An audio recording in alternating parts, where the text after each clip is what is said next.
Bapak-bapak kaum muslimin, sidang jamaah rahimakumullah. Naluri dasar manusia adalah senantiasa ingin menumpukan harta. Ini keinginan manusiawi yang ada pada diri manusia.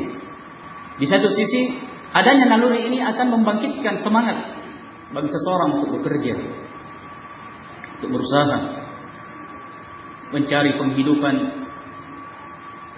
Apalagi ketika ada tanggung jawab yang harus dia lakukan, yang harus dia tunaikan untuk istri dan anak-anaknya. Namun di sisi yang lain, barakallahu fikum, adanya keinginan dasar manusia ini senantiasa ingin mengejar dunia, menumpukkan harta.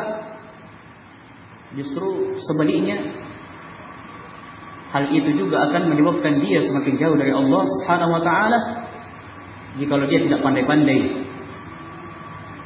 di dalam memanfaatkan berbagai macam kesempatan, atau ketika dia terjatuh ke dalam perkara yang diharamkan oleh Allah Subhanahu wa taala di dalam mencari penghidupan tersebut. Oleh karena itu Rasulullah sallallahu alaihi wasallam di dalam hadis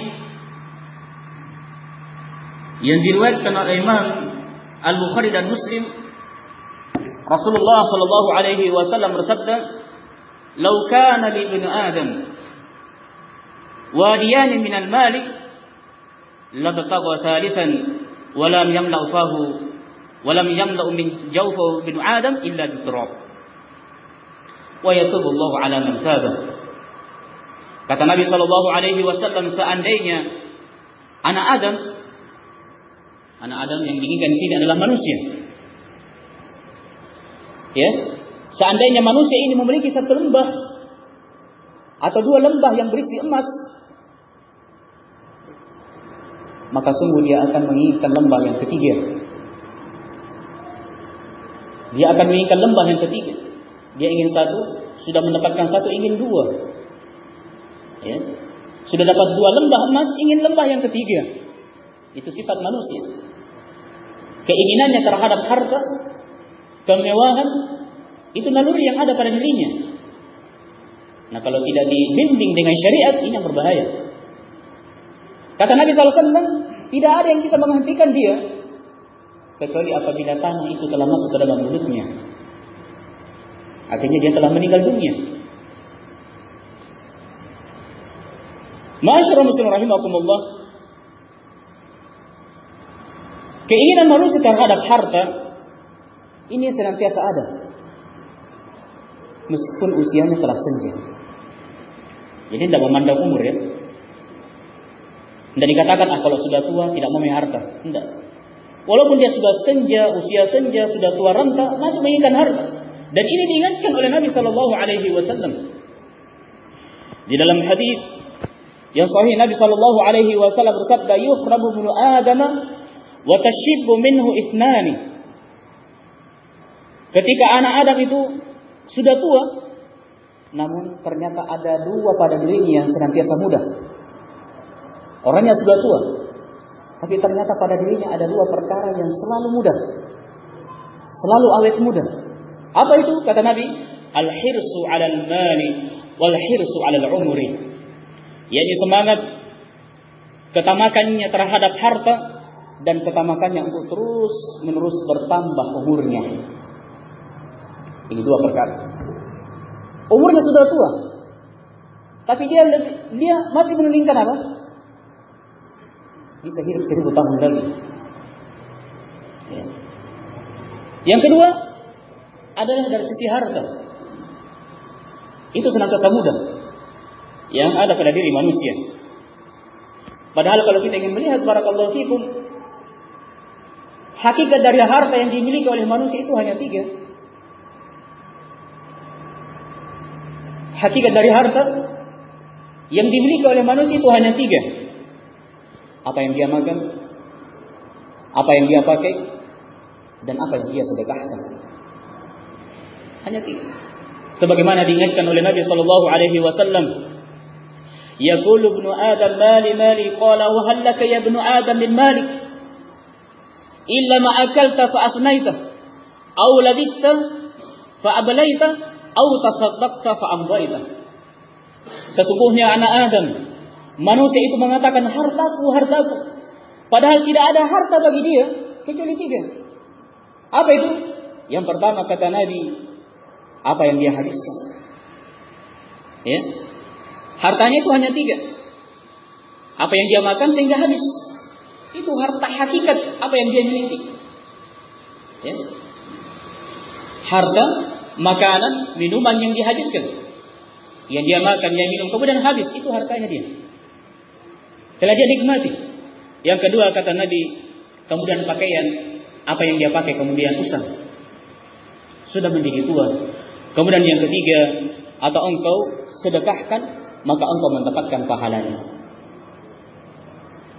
Inilah 3 harta yang dimiliki oleh manusia. Dan satu darinya ini akan tinggal. Apa yang dia sedekahkan, amal jariah. Apa yang dia keluarkan untuk pembangunan masjid, apa yang dia keluarkan untuk fakir miskin, apa yang dia keluarkan untuk pendidikan anak-anak kaum muslimin di pondok-pondok pesantren misalnya. Nah, maka ini semua akan menjadi amal jariah. Apa yang dia sedekahkan? Barakallahu fikum. Maka ini diingatkan oleh Nabi SAW. Hakikat dari harta manusia itu hanya 3. Namun dari 3 perkara ini hanya satu yang akan kekal, yang ada pada diri dia. Apa itu? Apa yang dia sedekahkan ketika dia meninggal dunia, maka ini menjadi tabungannya kelak. Apa adapun yang dia makan, pakaian yang dia usangkan, maka ini hanya sekedar sebatas dunia semata. Apa yang dia makan, ya, apa yang dia makan, apa yang dia habiskan, maka itu hanya sekedar apa yang dilewati oleh tenggorokannya. Kemudian setelah itu keluar menjadi kotoran. Oleh karena itu sebagian ulama kita mengingatkan bahwa hakikat dari nikmat dunia itu hanya sekitar setengah jengkal. Hanya beberapa senti, hanya seperti ini panjangnya. Diukur dagu dengan lehernya, hanya seperti ini. Apa yang dia makan, nikmatnya makanan yang dia makan, minuman yang dia minum, yang rasanya nikmat setelah melewati tenggorokan itu akan selesai. Sampai di situ saja. Adapun setelah itu dia bisa mendapatkan kenikmatan. Kalau berlebihan juga berbahaya. Setelah itu akan keluar menjadi kotoran. Itulah dunia yang dikejar oleh manusia. Sehingga sangat-sangat menyedihkan dan sangat disayangkan sekali kalau apa yang kita kejar dari perkara dunia kemudian kita melalaikan harta yang lebih kekal dan abadi di akhirat. Sehingga jangan sampai apa yang kita upayakan dari perkara dunia ini melalaikan kita dari jalan Allah, melalaikan kita dari ibadah kepada Allah Subhanahu wa taala. Karena ini adalah tabungan kita. Apa yang kita lakukan dari amalan saleh ini adalah tabungan kita menuju kepada Allah Subhanahu wa taala. Ma'asyiral muslimin rahimakumullah. Nikmat kesehatan dan makanan, demikian pula dengan minuman, sesungguhnya itu adalah merupakan nikmat yang pertama kali akan ditanyakan oleh Allah Subhanahu wa taala pada hari kiamat kelak. Ini dari sisi nikmat. Dalam beberapa riwayat disebutkan bahwa amalan anggota badan yang pertama kali ditanyakan apa? Adalah salat. Tetapi dari sisi nikmat yang dia makan, yang dia minum, ini yang pertama kali akan ditanyakan oleh Allah Subhanahu wa taala pada hari kiamat.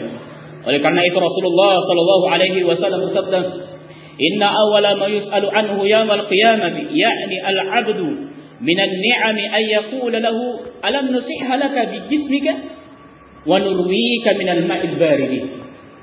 Sesungguhnya yang pertama kali yang akan ditanyakan pada hari kiamat kepada seorang hamba tentang kenikmatan dunia adalah ditanyakan kepadanya, bukankah kami telah menyehatkan tubuhmu?